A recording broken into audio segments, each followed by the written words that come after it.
살아계신 하나님 감사합니다. 주님께서 오늘도 우리를 붙잡아 주시고 주의 전에 나오게 하시고 또 예배에 동참해 하나님께 드리게 하심을 감사합니다. 오늘 하나님이여 찬양으로 수고하는 찬양 대원들 위해 하나님 마음의 소원을 이루는 찬양이 되게 하시고 늘 하나님이 기쁘게 받아주셔서 저들의 삶이 모든 것이 어렵지 않고 하나님이 도와주는 삶이 되게 도와주시옵소서. 수고하는 반주자나 지휘자에게도 함께해 주시고 늘 가는 길과 마음속의 소원을 이루어 주시옵소서. 주님의 사랑하는 사람들이 모여 예배하는 이 한 것 시간에 하나님께서 복의 복을 도와주셔서 온전히 하나님의 은혜를 체험하는 시간 되게 도와주시옵소서. 주께서 함께함을 믿사옵고 예수님의 이름으로 기도합나이다. 아멘. 오늘은 내 양심을 지키라, 내 마음을 지키라는 제목을 가지고 말씀을 드리겠습니다. 여러분, 하나님은 우리 안에 특별한 선물을 주셨습니다. 그 선물이 뭐냐? 바로 양심이라는 선물을 우리에게 주었습니다. 잠언서 4장 23절에 보면 이렇게 말합니다. 너로 지킬 만한 것보다 더욱 내 마음을 지키라. 생명의 근원이 이에서 남이니라고 말하고 있습니다. 마음은 우리의 생각과 감정과 의지와 그리고 양심이 담긴 자리인 것입니다. 옛날 어느 마을에 정직하기로 유명한 상인이 있었습니다. 그는 장사할 때 절대로 저울을 속이지 않았습니다. 사람들이 물었습니다.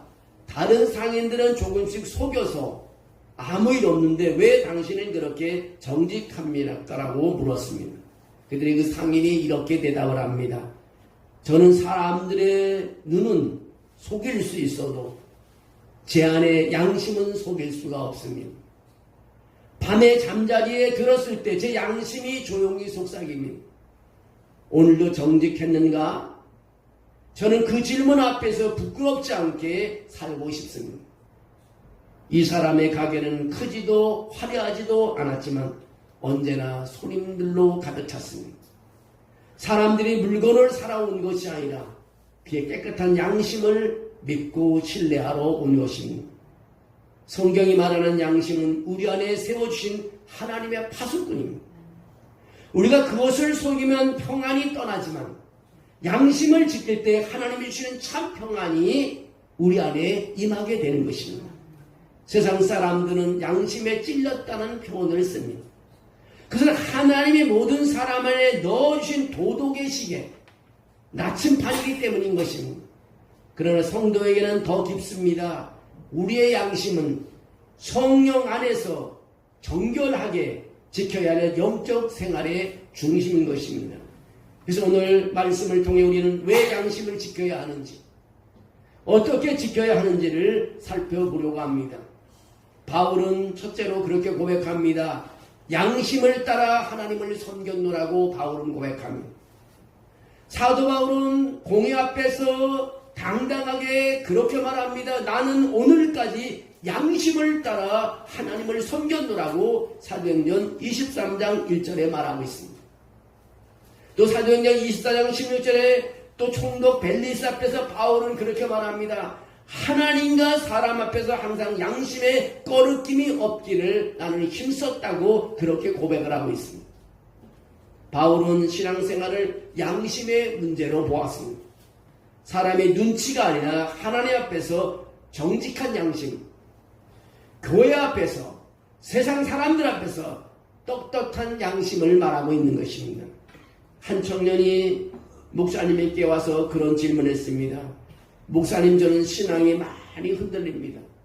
너무 신앙이 흔들리네요. 어떻게 하면 흔들리지 않게 내 믿음을 지킬 수 있을 거라고 물었습니다. 그들의 목사님이 그렇게 대답을 했습니다.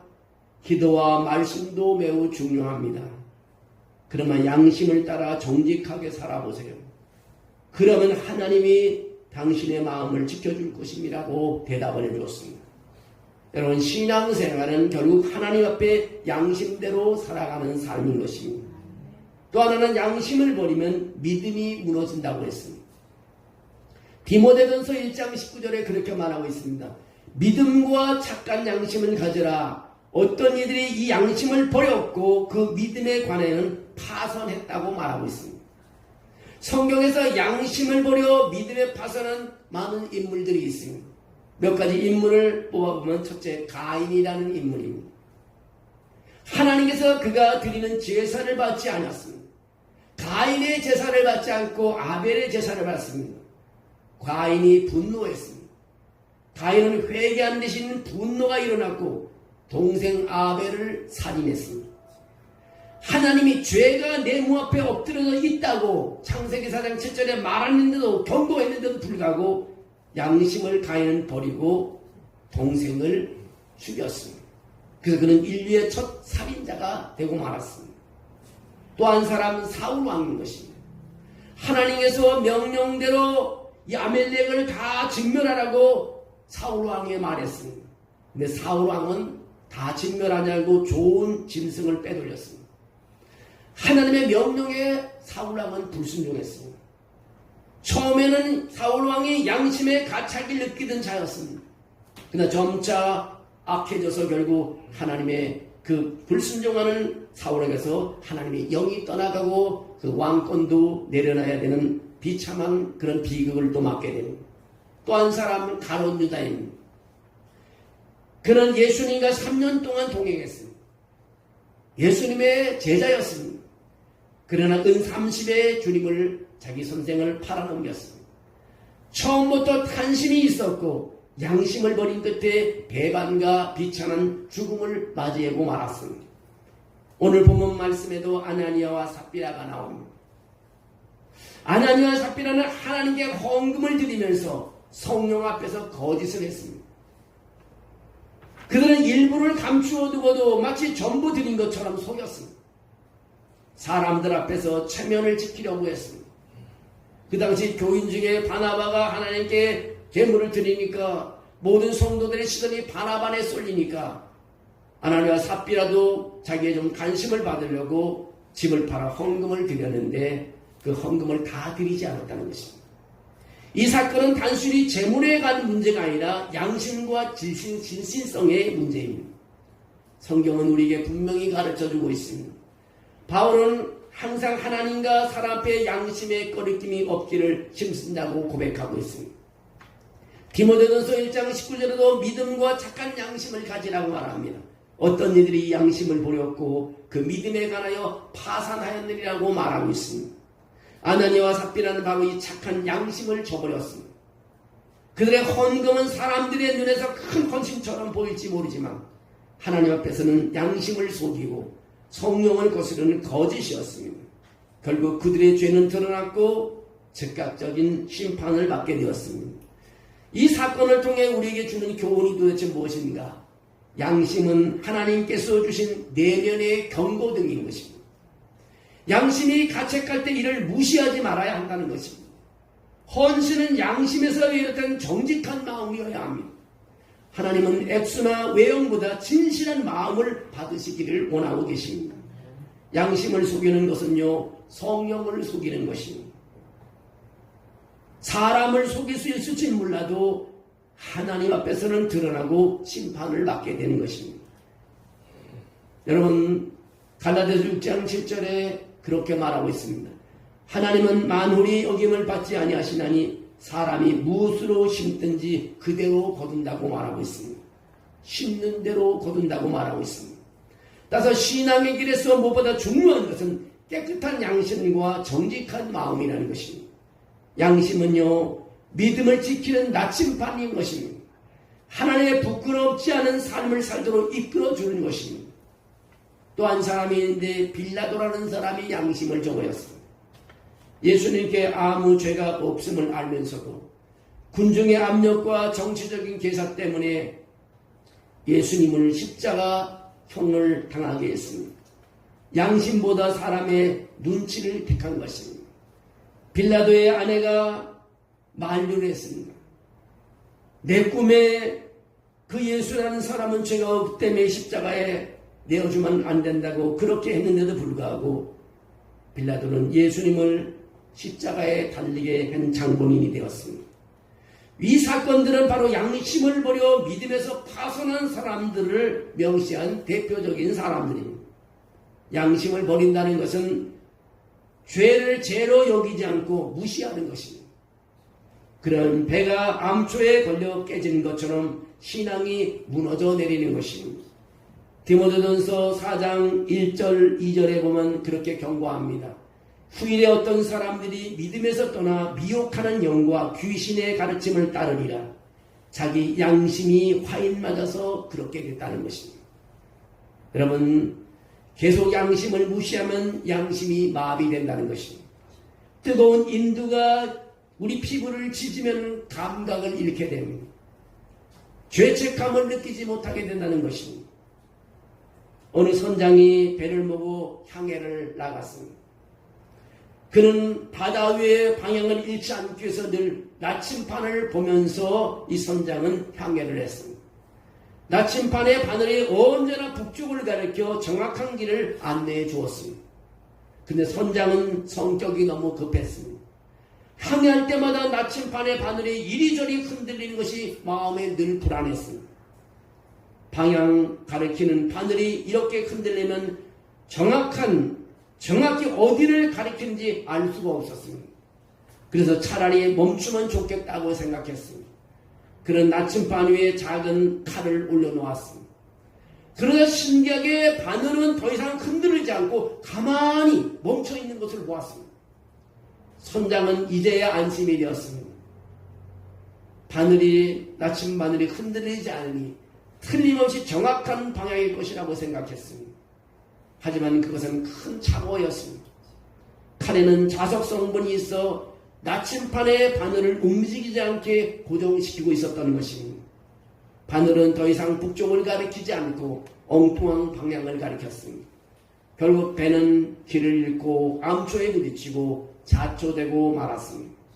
여러분, 나침판의 바늘은 우리의 양심과 같은 것입니다. 하나님께 주신 양심은 늘 진리와 바른 길을 가리키는 것입니다. 때때로 흔들릴 수도 있지만 결국 하나님의 말씀을 향하도록 인도하고 있는 것입니다. 근데 사람이 자기 욕심이나 두려움, 편리함 때문에 양심 위에 칼을 올려놓을 때 문제가 생긴다는 것입니다. 겉으로는 흔들리지 않고 안정된 것처럼 보이지만 사실은 전혀 다른 길을 가리키고 있는 것입니다. 결국 양심을 버리면 믿음의 파손을 맞이할 수밖에 없다는 결론에 이르게 됩니다. 바울이 성경을 통해 말했듯이 후메네오와 알렉산더처럼 양심을 버린 자들은 믿음에서 떠나 파손했다고 그렇게 자기 서신에 말하고 있습니다. 양심이 왜곡되면 우리 인생도 결국 길을 잃고 파손하게 되는 것입니다. 세 번째, 예수님의 보혈이 양심을 깨끗하게 합니다. 새로운 길을 우리에게 가르쳐주고 있습니다. 여러분, 우리가 양심을 온전히 지킬 수 있을까요? 솔직히 말하면 불가능한 겁니다. 양심을 지키기란 어려운 것입니다. 우리 모두 연약하기 때문에 죄를 짓고 삽니다. 그러나 히브리서 9장 14절에 이렇게 말하고 있습니다. 그리스도의 피가 너희 양심을 깨끗하게 하고 살아계신 하나님을 섬기게 한다고 말하고 있습니다. 예수님의 십자가의 보혈은 죄를 용서할 뿐만 아니라 더러워진 양심까지 깨끗하게 씻어준다고 우리에게 말하여주고 있습니다.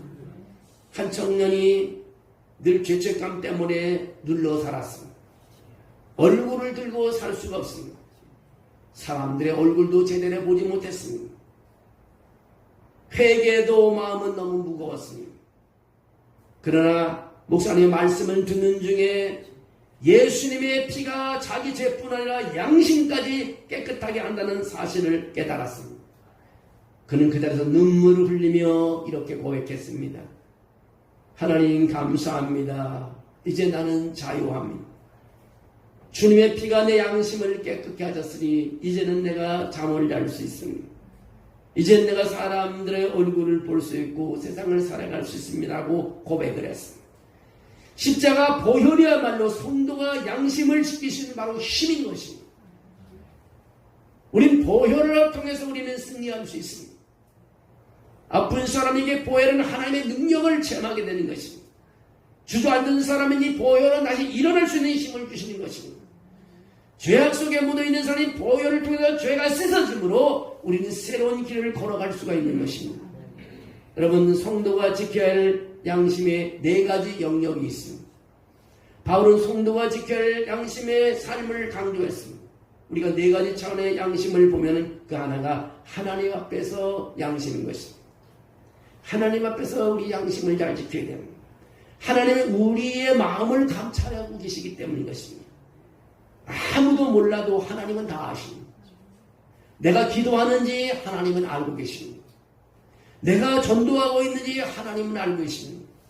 내가 정말 헌신적인 신앙생활을 하고 있는지 하나님은 다 알고 있습니다. 그러므로 우리는 예배와 기도와 헌신과 봉사와 모두 하나님 앞에서 양심적으로 해야 합니다. 그래서 잠언서 4장 23절에 그렇게 말하고 있습니다.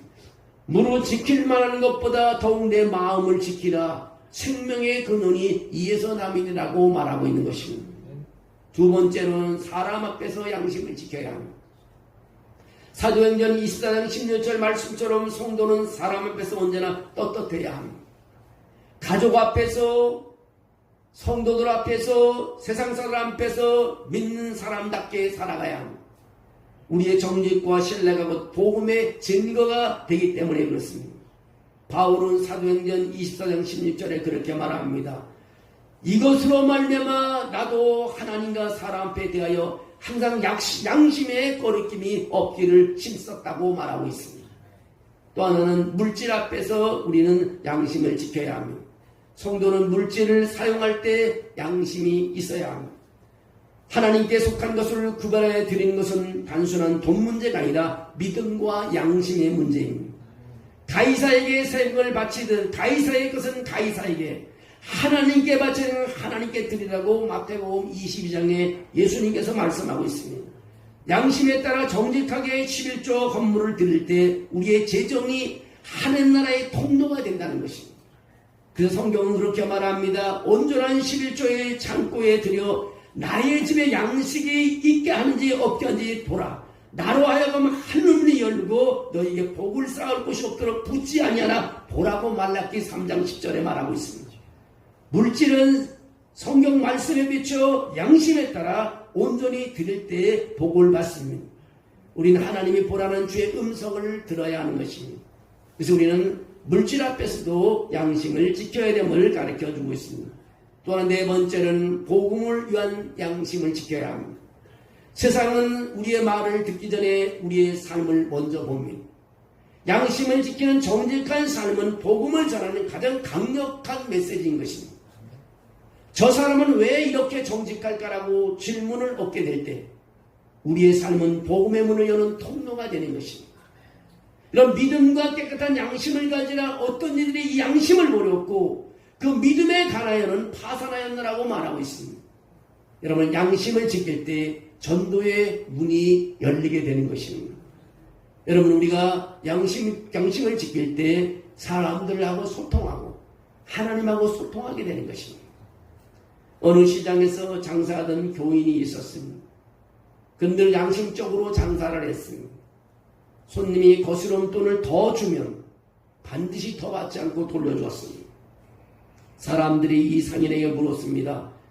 왜 그렇게 합니까? 그는 미소를 지으며 그렇게 대답했다고 합니다. 저는 예수 믿는 사람이에요. 저는 예수 믿는 사람이기 때문에 더 받을 필요가 없습니다. 성도는 하나님 앞에서, 사람 앞에서, 물질 앞에서 복음을 위하여 양심을 지켜야 한다는 교훈을 주고 있습니다. 양심이 깨끗할 때 우리 예배의 삶과 물질이 모두 하나님께 영광이 되고 세상에 복음을 전하는 강력한 증인이 될 수 있습니다. 여러분, 양심은 하나님께서 우리에게 주신 내적 재판관입니다. 늘 양심이 우리를 재판하고 있습니다. 양심이 흐려지면 믿음이 파손됩니다. 그러나 십자가의 보혈은요, 우리 양심을 깨끗하게 합니다. 오늘 제가 전하는 오늘 말씀은요, 여러분의 천국 그날까지 기준이 되는 그런 귀한 신앙의 교훈이 될 것입니다. 성도는 하나님 앞과 사람 앞과 물질 앞과 복음 앞에서 양심을 꼭 지켜야 합니다. 바울처럼 우리도 이렇게 고백해야 됩니다. 나는 하나님과 사람 앞에서 항상 양심의 꺼리낌 없기를 힘썼다. 이런 바울의 말이 귓전에 들려옵니다. 사도행전 23장 1절에 여러분 형제들아 오늘까지 나는 범사의 양심을 따라 하나님을 섬겼노라. 이것이 바울이 고백한 말인 것입니다. 오늘도 주님의 보혈로 우리 양심이 깨끗해지고 정직한 삶을 통해 복음을 전하는 증인이 되시기를 주님의 이름으로 축원합니다. 기도드리겠습니다. 하나님, 오늘까지 우리를 걸어오게 하심을 감사합니다. 하나님 앞에 부끄러움이 없는 사람이 되게 도와주시옵소서. 하나님, 가족 앞에 부끄러움이 없는 사람이 되게 도와주시옵소서. 교우들 앞에도 아버지 하나님 부끄럽지 않게 도와주시옵소서. 세상에 나가서도 부끄러움 당하지 않게 도와주시옵소서. 이제 양심이 우리를 지켜주어서, 양심이 우리를 재판해 주어서, 옳고 그름을 알려주셔서, 나침반이 되어 주셔서 내가 양심에 따라 하나님을 섬기는 바울처럼 고백하는 한 사람 한 사람이 되게 도와주시옵소서. 오늘 그래서 우리 교회가 이 양심을 지킴으로 사람들에게 신뢰를 받아 복음을 전하는 대로 결신 없는 열매를 맺는 영혼을 구원하는 한 사람 한 사람이 다 되게 도와주시옵소서. 하나님, 주의 보혈의 피로, 보혈의 능력으로 내가 양심을 지키는 하나님의 사람이 되게 도와주시옵소서. 하나님께서 늘 축복해 주심으로 영광 돌리게 도와줄 줄 믿습니다. 이것을 통해서 우리가 하나님과 소통하는 시간 되게 하시고, 우리가 기도한 내용에 응답되게 도와주시고, 우리 앞에 고민된 것을 해결되게 도와주시고, 늘 하나님의 영의 임재를 체험하며 늘 평안의 파도가 우리 마음속에, 우리 현장에, 우리 일하는 곳에, 가정에 아버지 흘러내릴 수 있도록 도와주시옵소서. 주의 영이 늘 우리와 함께함을 믿습니다. 예수님의 이름으로 기도합나이다. 아멘.